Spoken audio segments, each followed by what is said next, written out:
నెహెమ్యా దేవుని యందు భయభక్తులతో చేసిన ప్రార్థన. అతను దేవుని మందిరం గురించి, దేవుని ప్రజల గురించి, పడద్రోయబడిన ప్రాకారములను కట్టాలి, కాల్చబడిన ఆ గుమ్మములు తిరిగి నిలబెట్టడం కోసము నెహెమ్యా చేసిన ప్రార్థన. ఇది దేవుని కోసం, తన జనాంగాల కోసము, వారి యొక్క యోగక్షేమాల కోసము పాటుపడిన ఒక ధైర్యవంతుడైన, భక్తిపరుడైన, శక్తివంతుడైన ఒక నాయకుని ప్రార్థన. ఈ ప్రార్థన ద్వారా మనము ఎన్నో విలువైన పాఠాలు నేర్చుకోవచ్చు. మొట్టమొదటిగా ఎవరు ఏమైతేనే నేను నా కుటుంబం భద్రంగా ఉన్నాము అనే మనలాంటి మనుషులు నేర్చుకోవలసింది. దేవుని ప్రజలు, దేవుని పని, అది నా బాధ్యత అన్నది ముందుగా మనం నేర్చుకోవాలి. నెహెమ్యా రాత్రింబగళ్ళు అలాగే ఉపవాసంతో ఎన్నో రోజులు ఉపవాసం ఉండి తీవ్ర దుఃఖంతో ప్రార్థన చేస్తాడు. అది తన కోసం కాదు, తన కుటుంబం కోసం కాదు, తన జాతి ప్రజల కోసము, తన దేవుని మందిరం కోసము. మరి మన ఈ రోజుల్లో మన కుటుంబాల కోసమే ప్రార్థించడానికి మనకి సమయం కూడా ఉండటం లేదు. అలాంటిది నెహెమ్యా ద్వారా మనం నేర్చుకోవలసింది, మన దుఃఖ పరిస్థితుల్లో, మన కష్టకాలంలో ఆయన ముందు మోకరిల్లాలి. మనం చేసిన తప్పులను ఆయన ముందు ఒప్పుకోవాలి.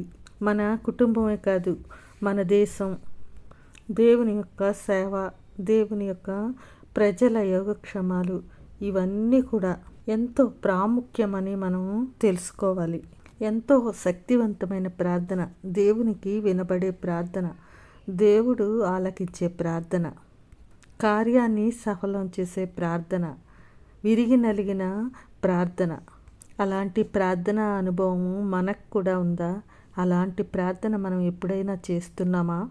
మనల్ని మనం పరిశీలన చేసుకోవాలి.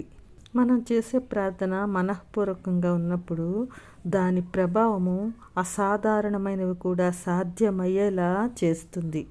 దేశం కోసం, ప్రజల కోసం, మన కళ్ళ ఎదురుగానే కష్టాలు పడుతున్న వారి కోసం మనం చేసే ప్రార్థన ఎంతోమందికి ప్రయోజనకరమైనది అయినప్పుడు దానిని దేవుడు తప్పనిసరిగా ముందుకు తీసుకువెళతాడు. ఇతరుల మంచి కోసం మనం చేసే ఏ ఆలోచనైనా ప్రభువు సఫలపరుస్తారు. అలాగే నెహెమ్యాకు కూడా ఆయన చేసిన ప్రార్థనలో, నీ దాసుని ఆలోచన సఫలపరిచి ఈ మనుష్యుడు నాయందు దయచూపినట్లు అనుగ్రహించుము అని నిన్ను బతిమాలుకొంచున్నాను అని ప్రార్థిస్తాడు. ఆ ప్రార్థనే రాజు నెహెమ్యాకు కావలసిన సహాయాన్ని అందిస్తూ రాజుకు నెహెమ్యా పట్ల దయ కలిగేలా చేశారు.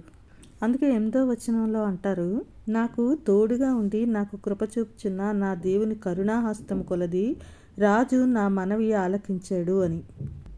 కాబట్టి నెహెమ్యా నాయకత్వంలో 52 రోజుల్లో యెరూషలేము దేవాలయాన్ని కట్టడాన్ని పూర్తి చేశారు.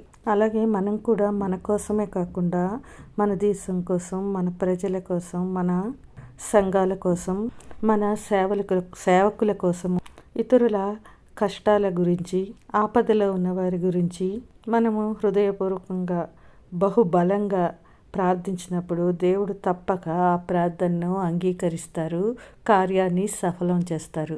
కాబట్టి ఆ విధంగా మనం కూడా ముందుకు సాగుదాము. అలాంటి కృప దేవుడు దయచేయునుగాక. ఆమేన్.